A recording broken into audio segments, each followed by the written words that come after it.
Boy, we are in for a treat this time, guys. Welcome to the ETC Guitar YouTube channel. My name is Tanner, and here we have a Fender Vibroverb, an incredibly rare, awesome piece of Fender history.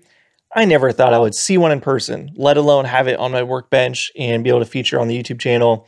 So I'm pretty stoked. I hope you guys are excited as well. So if you don't know the background on these amps, they're very rare. They only made them in the very beginning of the blackface era, 1964, essentially. Phased them out in 65.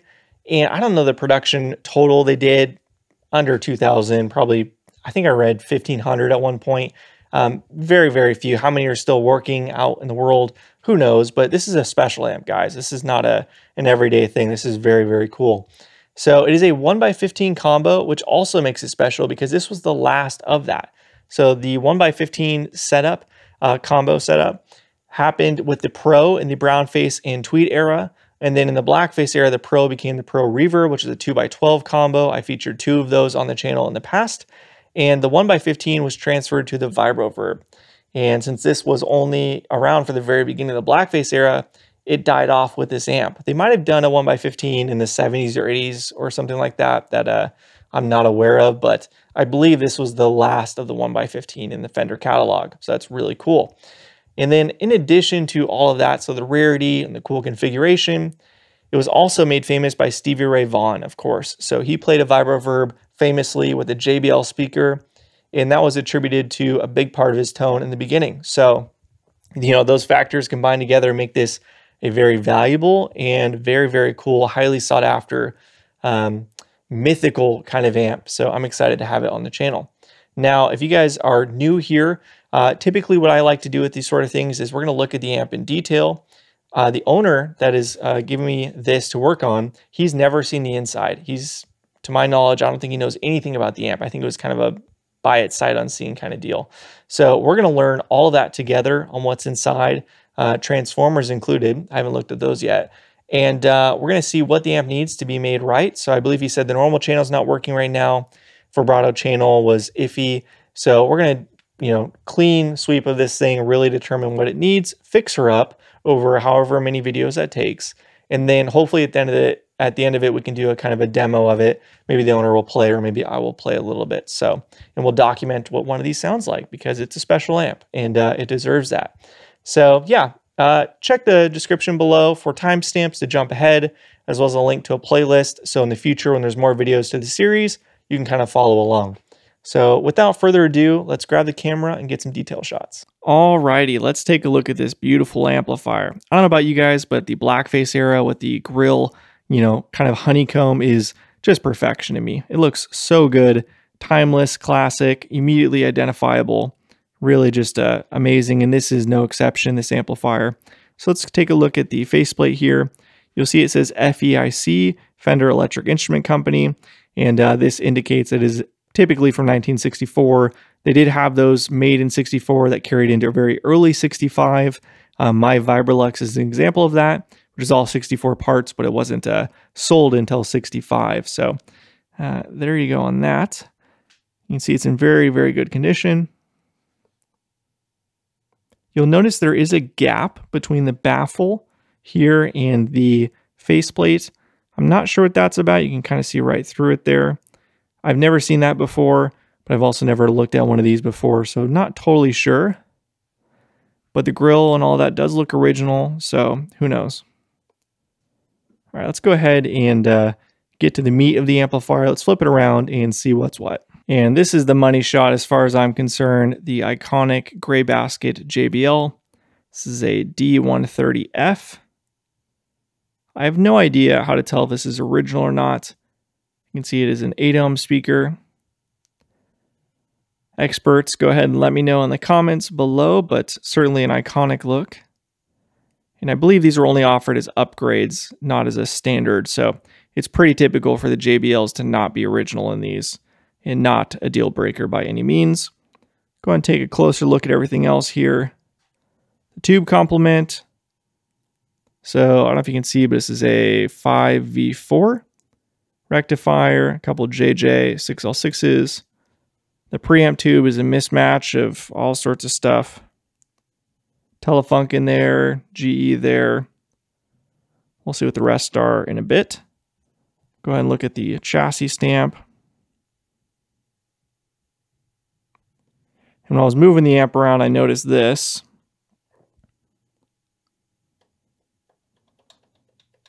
So the chassis is not held on very well right now.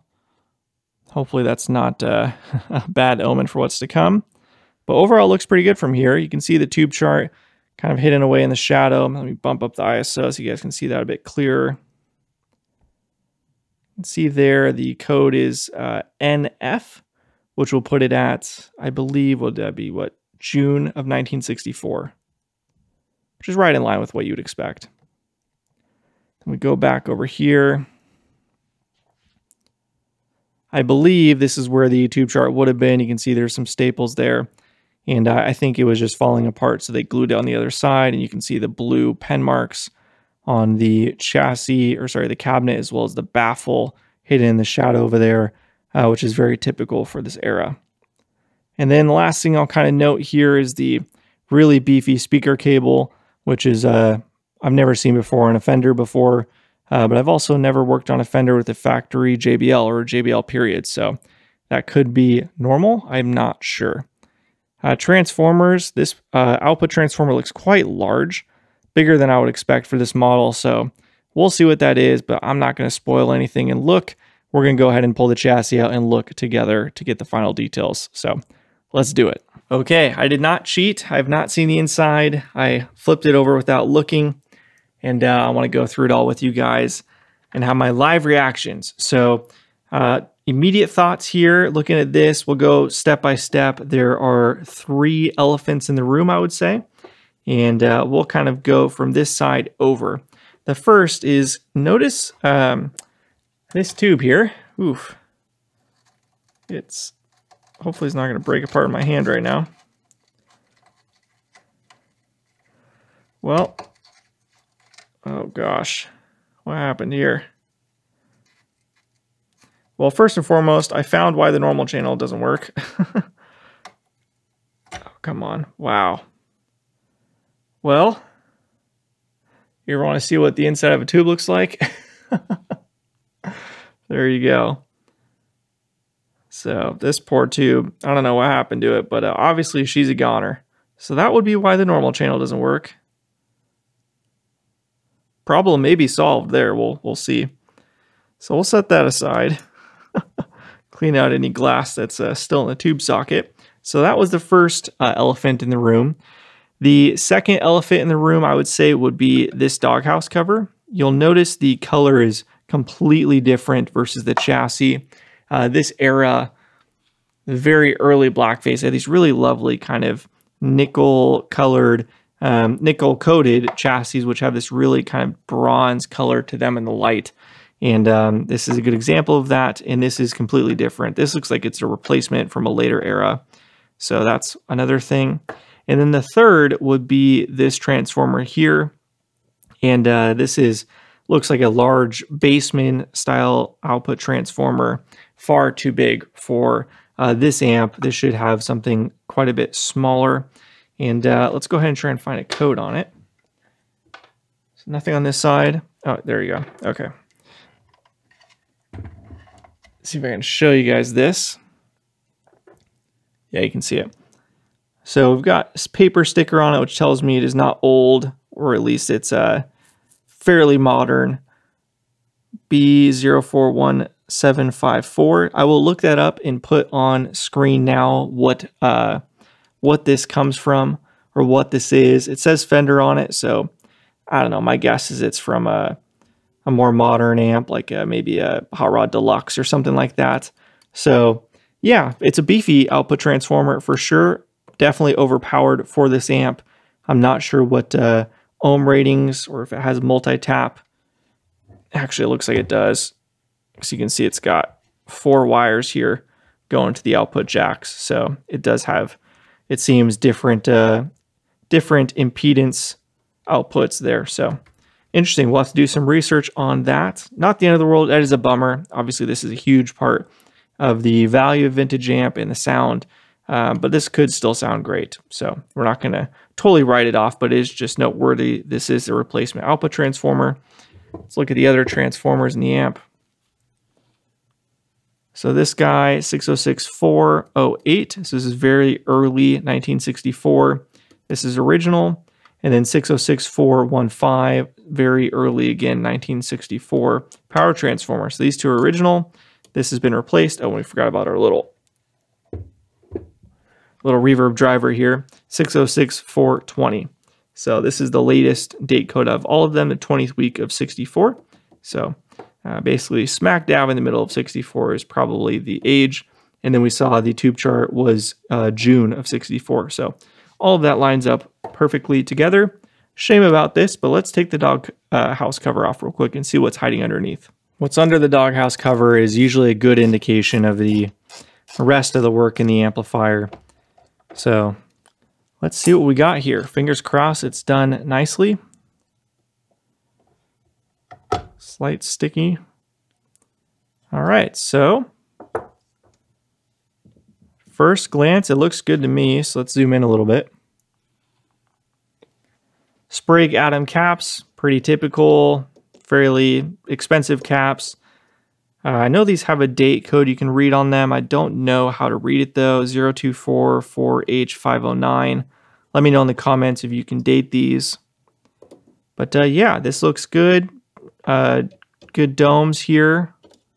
The original, yep, all of the original carbon comp resistors are here.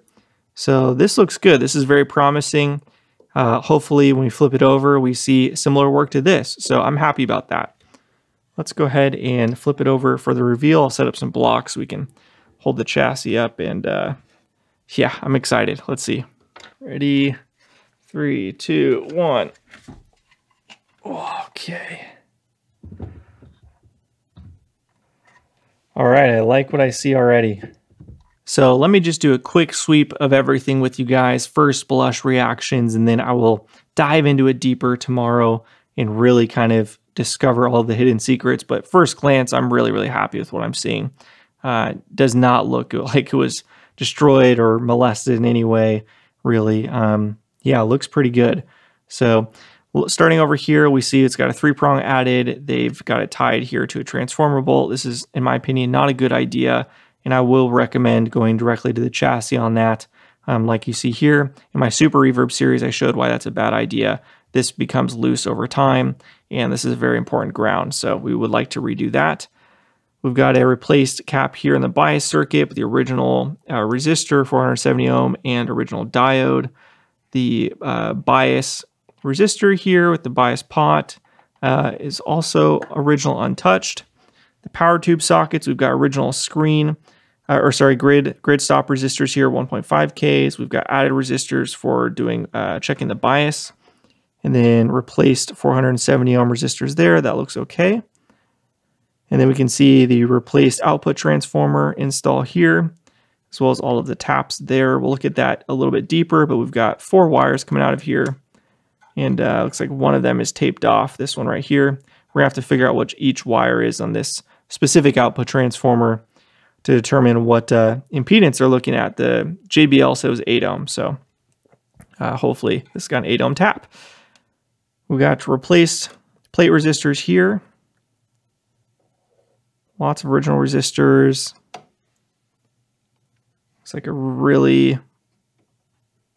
Looks like a J hook done here on the negative feedback resistor there. Lots of original, replaced disc cap here, replaced electrolytic there, original disc caps, more replaced electrolytics. The work looks pretty good to me. Certainly nowhere near the poor quality of what I saw in my Super Reverb, for example. This all looks original. Again, all the plate resistors have been swapped, it appears, which is fine. Not the end of the world. Not my preference to do it that way, but it's fine. We got another Mallory 150 here. Thank God all the blue moldeds are intact. That's very good to see. And yeah, really, basically very minor work done here, so that's good. I would like to note, I don't know if the camera, yeah, the camera can kind of show it. It looks like it's kind of smoking here, almost like it's been in a fire. I don't know if that'll come off my finger. No. Almost looks like it's got some soot or something to it. It should all look like this, kind of nice and shiny in that bronze color like we were talking about, but it is quite dark and definitely looks like it's been in a fire or something. Not the amp, it's like not the inside on fire, but maybe like you can see it's kind of come in through the hole. So maybe the amp was in a house fire and it just got super smoky. That's kind of what it looks like to me. And the only other thing to note that I'm seeing here is just the, they tried to redo the ground connections on the brass plate there. Let me see if I can show you guys this. Right there and there. And that looks pretty poor. Like maybe they didn't have a big enough or hot enough soldering iron to really get a good redo on the solder there. So we'll redo those, but yeah, looks very good. And my guess is probably some very minor stuff to get this thing up and running, since it's had a significant amount of work done cleanly and kind of the typical stuff that you'd see. So awesome. This might be a very quick turnaround project, which will be great for the owner. So fantastic. We're going to go ahead and end here tonight. And then tomorrow we're going to, really kind of go through everything, throw in a new tube, and slowly bring it up on the Variac and see how it sounds. See if there's anything, we'll obviously confirm the output transformer as well before we do that. But all stuff for tomorrow since it's quite late. Hello friends, we are back here with the Vibroverb, and it is now time to turn it on and see if there are any major issues or not. Obviously we discovered that broken preamp tube in the normal channel, as you can see, which certainly explains why that channel was not working for the owner, but everything else visually looks good to me, at least to fire it up. So we've got it hooked up to the current limiter, going to my Variac over off camera. We're going to check the bias voltage here, and then I do have the bias probe connected, though it will be thrown off with the current limiter. I'm just leaving it there so that's easy. We can just plug this directly into the wall once we're ready and check the bias. So let's go ahead. Now we're looking for, and I did replace the fuse. I put in a 2 amp slow blow like it calls for. Forgot to mention that. So we're now up to about 50 volts. Now what we're looking for, the current limiter, if there's a catastrophic issue, this will basically glow very, very bright. And that'll give us an idea that there's a problem, but I don't anticipate that, to be honest. Just looking at it. All right, I'm not seeing anything whirring right now. Let's see if there's any sound out of the cab.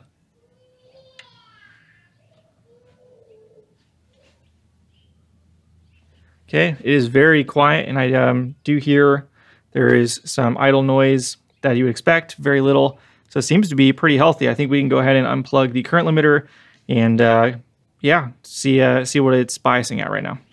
Now, with an amp like this where you have a rectifier tube, it's okay to not use the standby switch.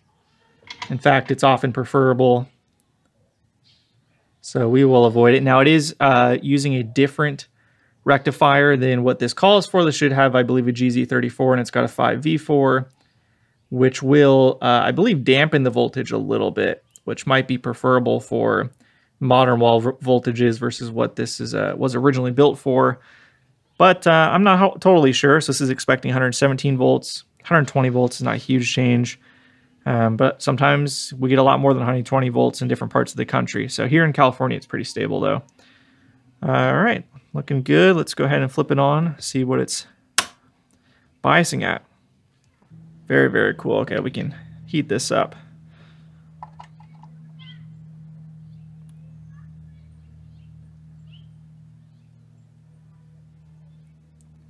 I would expect the plate current to be closer to the 30 range, so let's get that about there. So we might not have enough room to bias this properly. This is maxed out. Hottest bias it'll do. Yeah, so the hottest this amp can be biased at right now in its current state is 42.2%, which is very cool. So we will absolutely be replacing that resistor right there, but no big deal. So let's go ahead and plug a guitar in. I've got my Accutronics tank here plugged in. We've got the shorting RCA jack to check the tremolo. Let's see if we got any nice lush output.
Well, I'll be damned. This thing sounds great.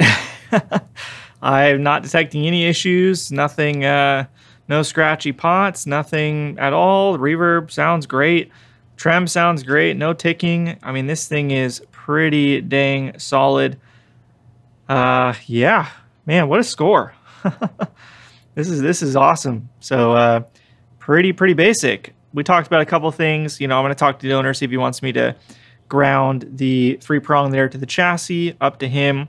Definitely want to change the bias resistor there to give you more range because it is biased pretty cool right now. This is awesome. I was expecting the worst, to be honest, because we've had a lot of amps come in that were just really trashed on the inside, even if they looked okay on the outside. And that's not the case here. Sounds awesome. So cool. Let me talk to the owner and then we'll go from there. For you guys, it'll be a second. For me, it'll probably be a day.